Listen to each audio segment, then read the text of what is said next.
Good morning, class. This is our revision class of part first of chapter 3, that is materials of daily use.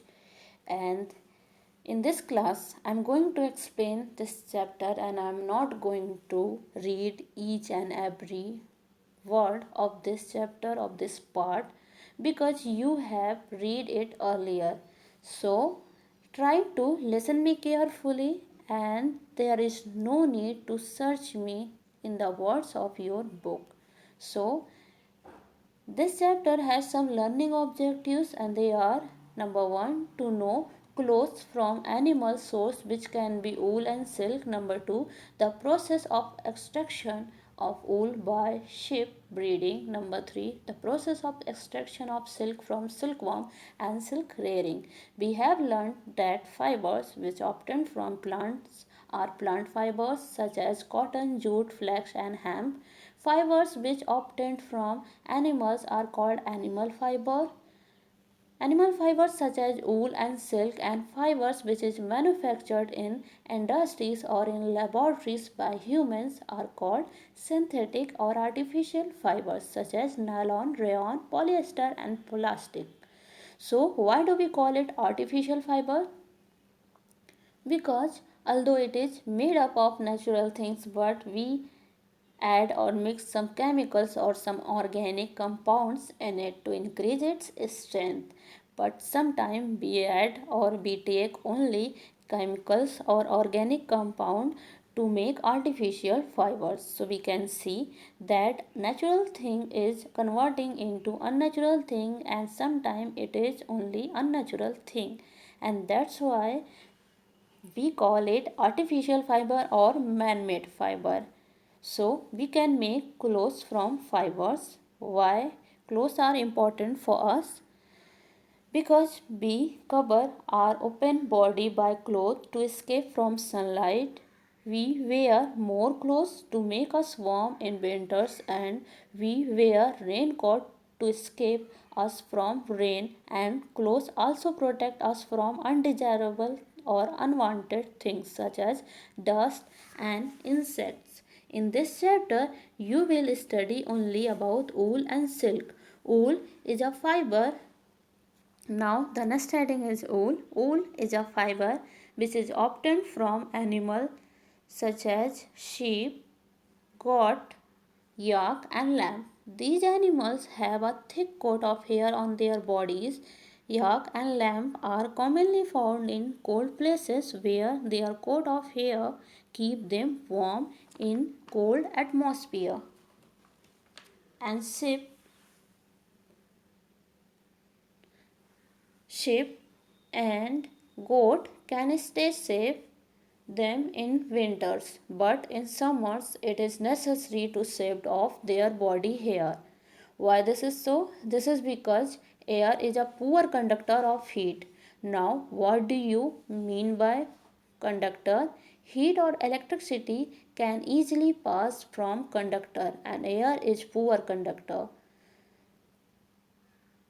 and thick hair of these animals are insulator which does not allow to pass electricity or heat from these hairs.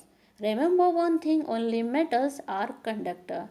So hair of these animals can capture warm air which keep warm to their bodies in both the seasons, summer as well as winter. Wool fiber is made up of protein. Wool is obtained from flesh of these animals, flesh or hairy growth of these animals, but mainly derived from sheep. Flesh is different from hair. Flesh is a thick covering on the skin of sheep which is used to make cloth, and hair are thread-like structure, means very thin thread-like structure that grow on whole surface of skin. Wool which is obtained from flesh is different in texture from normal hair which grow on the skin of human and other mammals. Only mammal has skin hair. So note down, this can be important point that only mammal has skin hair. Wool can be elastic and in cluster form, means wool can be in bunched form. Now you can see activity 3.1. In activity 3.1 you have to categorize cotton, wool, silk, jute and nylon according to its texture, luster and strength. So for example, cotton is soft in texture and shiny in luster and weak in strength because it is a plant fiber. Now you have to categorize them according to their texture, luster and strength, and this is your homework. Now we are going to move. Skin of sheep has two types of hair.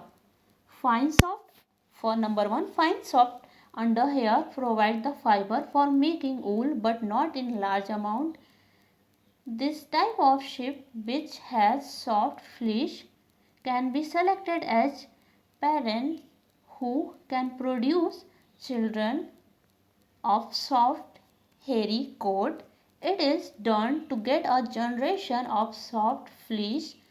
This is known as selective breeding. Some breeds of sheep having thick coat of hair on their bodies yield good quality of wool in large quantities. Such breeds of sheep are also selective bred, with one parent being a sheep of a good breed. Now, do you know, in green box, you can see in green box, in 2007 a Croatian company designed an entire dress for a fashion show with 165 feet of blondie human hair. What do you mean by blondie? Means golden brown color. So this dress is made up of golden brown color of human hair of 165 feet. Strange, no? Now, key fact. The major commercial producer of wool in the world are Australia, China and New Zealand. Breed of sheep.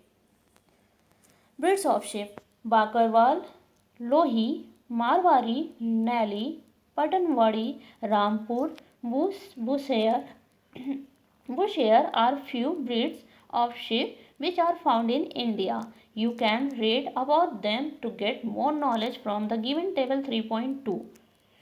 Now we saw that from sheep we can get a large amount of wool which is commonly found in everywhere, but some animals are also available from which we can get wool but not in large amount like sheep, because they have fine soft hair which is not grow in large amount, so clothes made from them are also costly.